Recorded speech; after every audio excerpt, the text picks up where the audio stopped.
Hey, my Lipton. So I want this to be so quick, but I know it's like I tend to go on a tangent. But there's just so much stuff happening right now on Twitter concerning Marvel and Quentin Tarantino. And let me just say this: Quentin Tarantino is just the more so old school directors on the list who have basically, I guess you can say, either this Marvel or like have had, I guess you can say, an unpopular opinion according to like Marvel fans and things like that when they criticize or have a constructive criticism towards Marvel. And I guess the latest is Quentin Tarantino. So as you can see right here, he says, um, Quentin Tarantino says less movie stars exist because of the marvelization of Hollywood. You have all these Hollywood actors who have become famous playing superheroes, but they're not movie stars. Captain America is the star, or Thor is a star. So obviously he's saying like and it's clearly very basic. Like at the end of the day, these characters in the comic books are the stars, and as far as like for Chris Evans, Chris Hemsworth, that sort of thing, and those other actors, they don't really. It's like yes, their names ring bells, but it's like they're not the main attraction as far as like outside of the films that they make out of Marvel. And let me just say this. Let me just say this. I see both sides of this argument, right? What Quentin Tarantino is saying right here is not wrong. Like, can we be honest right now? As much as I love Chris Evans, and as much as I love Chris Hemsworth and the Tom Hollands and things like that, outside of their Spider-Mans, and I know outside of their Spider-Mans, outside of their Captain Americas and Thors, are we really going out of our way to go watch their films that they do outside of Marvel, outside of the MCU? Let's talk about it. And I know people are gonna bring up, oh, well, Tom Holland had Uncharted and it did really well. The reason, for me personally, I feel like the reason why Uncharted did so well is because it in a way, Tom Holland also still kept the whole like 16-year-old voice, and like it was still like a high action flying kind of film. It wasn't no like deep shit where we can really sit and think about a film and be like, oh my god, like this was really, really just, just going through like the loopholes and like connecting things together. Whereas this was just like another like high flying like, and no shade, according to Martin Scorsese, it gave very much theme park films. So for me, here's the thing, and somebody wrote something in the comment section which I agreed with. This person said, and shout out to this person. This person said, while that is true, directors like Quentin Tarantino aren't hiring young and upcoming actors and actresses to make them stars either. And you see, this is the issue I have with these, like, with the Martin Scorsese's and the Quentin Tarantinos and that sort of thing. It's like, I will take them more seriously if they will practice what they preach, right? If y'all are so for, oh my god, cinema this, cinema that, like I want, I want to uplift the actors and the new actors and actresses, da da da da. Quentin Tarantino, like your last film, Once Upon a Time in Hollywood, that had Brad Pitt, that had Leonardo DiCaprio, and those are veterans in the business. Margot Robbie. Margot Robbie, obviously, she hasn't been here as long as Leonardo and or Brad Pitt, but she's been here for a minute now. Martin Scorsese, like his last film, I think it was like The Irishman or something. He was saying he had like what, Robert De Niro in that film, Al Pacino or whatever the hell. So it's like y'all want to talk about movies and stars, but yet y'all guys are not uplifting any of the any new talent. So it's like, for me, it's kind of like, okay, like yeah, I want the movie industry to succeed, but let's be very clear: Leonardo DiCaprio is not going to be doing this forever. Brad Pitt is not going to be doing this forever. So yeah, I need to stop uplifting these films. Now, here's my thing: when Martin Scorsese went on his, he criticized Marvel a few years ago, calling them theme park films, saying that they're not real cinema. Here's my thing, and mind you, he got a lot of backlash for that. I remember that. Um, I had no issue with what he had to say. I had no, and mind you, this is coming from me. I am a Marvel fan. Y'all see me do Marvel movie reviews and talk about it and that sort of thing. I had no issue with what he had to say. I feel like two things can be true at the same time, right? It can be like, at the end of the day, yes, I enjoyed these films. I think they're great. I really love them. But at the same time, I can also see it for what it is. Let's be very clear. The In the phase four of the MCU, and I already spoke on this. Phase four of the MCU, this this phase was nothing but corny parody, like just scripts with fight scenes. You're gonna sit here and tell me that that's not something that we can see out of Six Flags? That's not something that we can see out of Playland Park? You know? So this phase four has been all over the place. There's only been two films that I genuinely enjoyed. Other than that, the others, it was kind of like whatever, or it was just like, it was just pure terrible.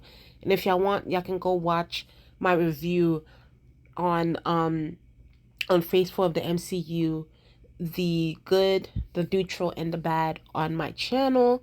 It's a video that I did. I think it's above the Black Panther review that I did. So you guys go watch that. So but going back to Martin Scorsese. But yeah, I had no issues with the criticism that he had. Now, of course, Leos, I'm so sorry if I butcher his name. I apologize. He responded, as you know, he's the guy that played Shang-Chi. He said, if only the gatekeepers to movie stardom came from Tarantino and Scorsese, I would never have had the opportunity to lead a $400 million plus movie. I am in awe of their filmmaking genius, but they are transcendent audiors. But they do not, but they do not get to point their nose at me or anyone. No movie studio is or is ever perfect, but I am proud of the work. But I am proud to work with one that has made sustained efforts to improve diversity on screen by creating heroes that empower and inspire people of all communities everywhere. I love the Golden Age too, but it was white as hell. That is true too. And I feel like, you know, Scorsese is no shade. It's no shade, but it's like, what, I don't know. I haven't really seen Scorsese really uplift black people or put them in a positive light in his films. Not that I remember. Maybe I'm wrong. Maybe you guys can show me a film and I'll watch it. But I watched The Gangs of New York. I watched Martin Scorsese's Gangs of New York. I watched Wolf of Wall Street. I watched The Departed. And I gotta be honest. Like even though those were great films, don't get me wrong, but it's like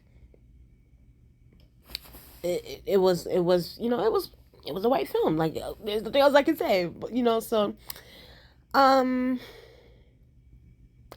I feel like yeah. Simu bring up a good point, but at the same time, I also feel like he's also making Tarantino's point valid too, because it's like Simu. It's like it's no shade, but it's like, had it not been Shang-Chi, will we have even like known you like that? And I'm sure he probably had a core fan base, because I do know he was an actor before, but it's like the mainstream didn't really know him like that. And here's my thing. I feel like as far as like these actors who are in the MCU, like Tom Holland, Simu Liu, Benedict Cumberbatch, Robert De Niro, Robert Downey Jr. At this point, you guys should just don't say anything anymore. Like, just leave, let people say whatever they have to say at the end of the day. Because let me tell you something. Martin Scorsese, Quentin Tarantino, they're not going to be they're not the first ones to criticize Marvel. They're not going to be the last ones. Just let it. And this is my mindset of things, how I see things sometimes. Yes, you can reply to criticism and that sort of thing. But I also feel like if y'all are at a level where it's like y'all are making so much money, and it's like, yeah, at the end of the day, the movie industry is dependent on you. The movie theaters are dependent on you. I don't give a damn what anybody is saying to me. I'm going to make my coin and I'm going to go sit my ass down at the end of the day. So at this point, and I get it, they want to defend, the MCU, Marvel, and that sort of thing, because they want to defend it. It's their livelihood right now, especially. So, I get it, but it's like now it's like just leave it be, just leave it be, because it's like there's no point. At the end of the day, you're not gonna change Martin Scorsese's mind, Tarantino's mind, or whoever. So, um, yeah, I mean, and then this person said this. So it says Marvel dropped a movie that spent over half of its runtime feeling like an SNL skit that made $750 million, and people wonder why filmmakers have beef with the MCU. I don't disagree with that, but okay, here's my thing. Are we okay? So what are we mad at, right? And I understand people are mad at Marvel and that sort of thing. Sorry, let me just read this one too. Filmmakers don't have beef with the MCU because they make money or because they think films suck. If that was the case, then they go after Star Wars, Harry Potter, the DCEU, etc. They shit on Marvel because the filmmaking on display is shit. Not Wakanda Forever though. Okay, shout out to you. I mean, yeah. Um, okay, because he's saying that it's because the movies are crap. But here's my thing though: Martin Scorsese has come out and said like he has never really watched a Marvel film like that. So, is that really the tea? Are you really about So I feel like at the end of the day, we can be mad at the movie studios, at Disney for taking up a lot of the space in the movie theaters and that sort of thing, and they do have some kind of blame. They definitely have a blame because Disney has a monopoly on a lot of these movie theaters because these movie theaters are very desperate right now because they're not making as much money as they used to, especially when you're looking at streaming services. The pandemic it's really affected them, and it's still affecting them to this day. So a lot of these movie theaters are dependent on, unfortunately, Disney, Marvel, even DC, Warner Brothers. They're also dependent on them too. So, and it's also looking like they might be dependent on Parliament because Tom Cruise's movie, what's it called, Top Gun Marvick, made a ton of money. So it looks like the tides are turning. But I get they're mad at them, but at the same time, we as fans are also the ones that go watch these films. Like we need to be like it's like while yes, Martin Scorsese, Quentin Tarantino, all these people want to be mad at Marvel and Disney and that sort of thing, it's the people too. Like we gotta look at both sides of this. Like the people are the ones that go to the movie theaters to watch these films. They put their money into these films. At the end of the day, if these movies flop, like really, and the way how we consider flop is not the way is not like okay. For instance, like if you look at Thor: Love and Thunder, in our like MCU standards, yes, it's a flop. But if we're talking about like genuine movie standards, it wasn't a flop in the box office, right? So for us, it's like it's Marvel has the MCU, Disney and them, especially just Disney in general. They have a core fan base where it's like that fan base is always gonna watch whatever they're selling at the end of the day. Like I remember like when Aladdin came out, the live action Aladdin, and I wasn't impressed with the cast and everything, so I didn't want to watch. I didn't want to go to the theaters and watch it. I was like, you know what? When it comes out in streaming, I'll watch it there. And I was not impressed with the film. But the thing is, people still went to go watch it. It's because Disney, Marvel, and these people, they have a core fan base.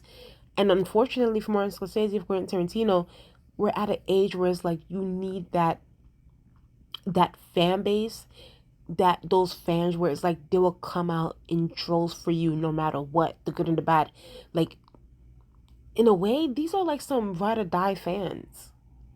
And I also maybe I'm kind of like that, but not too much. But I will get to that in a different video. But yeah, it's just it is what it is. Like it, it's kind of it depends on the people. It depends on the people too. So it's like, how are you gonna convince the people to go watch your stuff? It's just is it we're just living in different times. So I don't know. I thought that this whole thing was just interesting. I'm sorry, y'all. I had like this Game of Thrones thing on my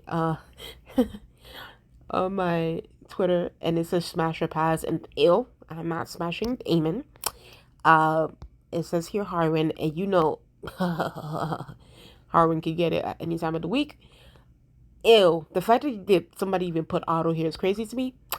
And yeah, so I think that's it, guys. Yeah, that's all I wanted to talk about. But let me get your comment section. Let me see what. Let me get y'all opinions on this. I actually want to know what's y'all opinions on this whole Marvel situation and their monopoly on the movie theater industry. So please like, comment, subscribe, and I'll talk to y'all later.